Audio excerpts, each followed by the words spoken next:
Hablamos de educación financiera en mercado abierto en Capital Radio. Ya saben que en este espacio de la mano de Banco Big, cada semana les tratamos de acercar conceptos, explicar cuestiones que pueden ayudar a mejorar la información, la educación financiera. Esta tarde vamos a detenernos en cómo afectan los movimientos en tipos de interés, las bajadas en tipos de interés en este caso, a los diferentes activos. Nos acompaña para ello Borja de Castro, que es analista de mercado de Banco Big. ¿Qué tal, Borja? Muy buenas tardes, bienvenido. Muy buenas tardes. Bueno, vamos a detenernos en primer lugar en el activo deuda, en el activo renta fija. ¿Cómo afectan las bajadas de tipos de interés al precio de los bonos? Bueno, tenemos que tener claro que la relación que hay entre los tipos de interés, la rentabilidad y el precio de los bonos es inversamente proporcional. En un momento como el actual, en el que estábamos en unos tipos de interés altos, en los cuales los cupones y las TIR de los bonos eran altas, teníamos un precio de los bonos muy bajito respecto a su media histórica.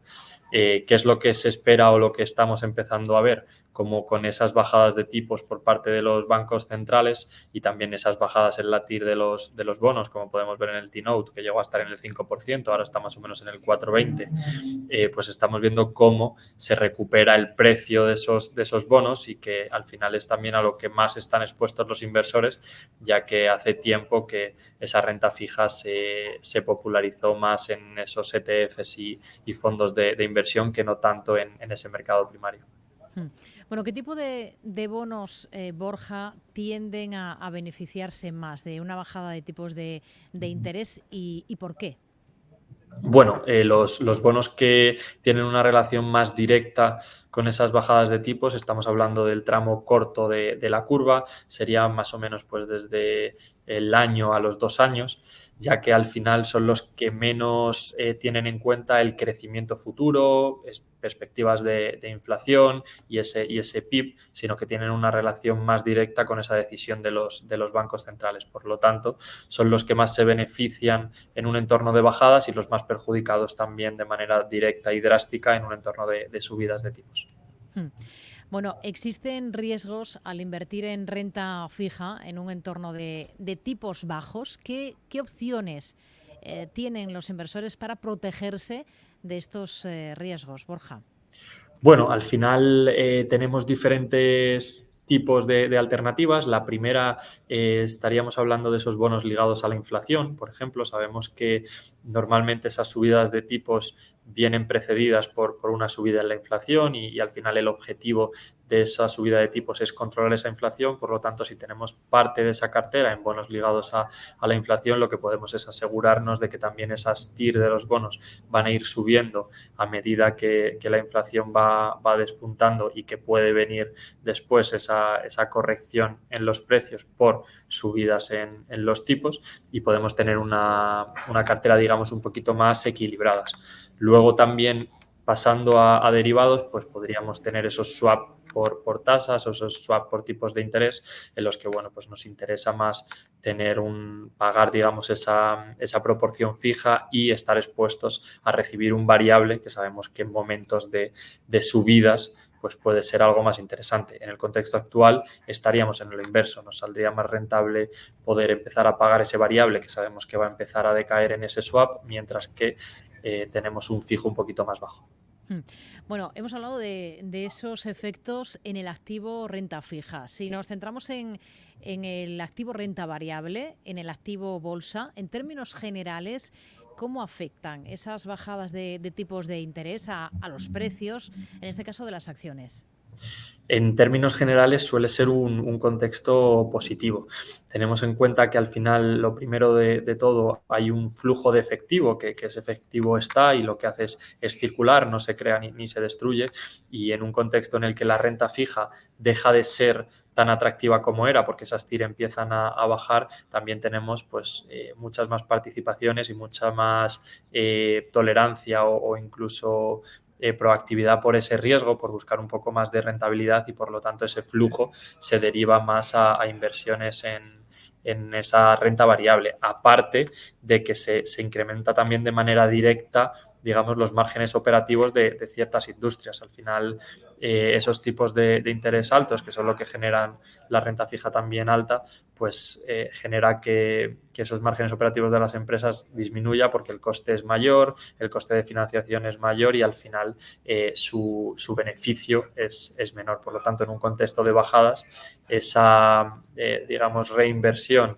o esa refinanciación de su deuda va a ser a unos tipos menores y va a permitir que tenga más holgados todos esos márgenes. Bueno, son algunas de las razones, no sé si hay alguna más, ¿no?, de por qué las empresas podrían verse beneficiadas por las bajadas de tipos de interés. Y luego también me gustaría que nos hablase un poco de sectores o tipos de empresas que tienden a beneficiarse más pues en una coyuntura como la coyuntura actual, en la que caminamos hacia recortes de tipos de interés, hacia tipos de interés más bajos. Sí, tendríamos uno de los mayores exponentes y con relación más directa estaría en esas energías renovables, ya que es uno de los sectores con mayor ratio de deuda que hay prácticamente junto con las tecnológicas y como comentábamos en el punto anterior, al final con la reducción de ese porcentaje de coste por financiación, pues por mero margen operativo consiguen sacar ventaja. También estaría dentro en un contexto de bajadas de tipos, por ejemplo, las automovilísticas, que hemos visto que han sufrido bastante, también por todo ese, digamos, pues esa caída en la demanda por parte de los consumidores y que en el momento en el cual, pues bueno, esas compras financiadas vuelven a ser más viables, menos costosas, que sabemos que es la solución también que más están optando los consumidores, pues vuelve a reactivarse un poco todo el sector en ese consumo discrecional. Y luego, por último, pues por supuesto, todos los rates ahí en Estados Unidos o SOCIMIs aquí en España, que sabemos que en el momento en el que bueno, pues esos bancos empiezan a bajar también ese tipo de interés en los préstamos, pues es mucho más atractivo tanto la inversión como la compra para esa primera vivienda y se vuelve a reactivar un poco. Hmm. Hemos hablado del impacto en deuda, del impacto en renta fija y el impacto en materias primas, especialmente en el oro, ¿no? Estamos viendo en los últimos tiempos máximos tras máximos en el metal brillante. ¿Cuál es esa relación con las bajadas de tipos de interés, Borja? Bueno, aquí tenemos además una relación muy teórica, muy fundamental, que estamos hablando al final de esos tipos reales. Esos tipos reales se ligaban o mucha gente también habla sobre ellos, sobre cómo se reproduce respecto a estos metales preciosos y al final no es nada más ni nada menos que el poder adquisitivo lo que mide. Y tenemos unos tipos reales o se puede ir hacia unos tipos reales negativos en los cuales esa inflación puede estar creciendo mientras que la otra variable puede empezar a decrecer y por lo tanto nos va a dar esos tipos reales negativos. ¿Esto qué hace? Que al final el inversor busque un poder guardar o fomentar esa equidad en su patrimonio y pueda ir a activos como puede ser el oro en este caso, Hmm. que para resguardarse. Pues con ello nos quedamos. Borja de Castro, analista de Banco Big. Un placer como siempre. Gracias. Muchas gracias, buena tarde.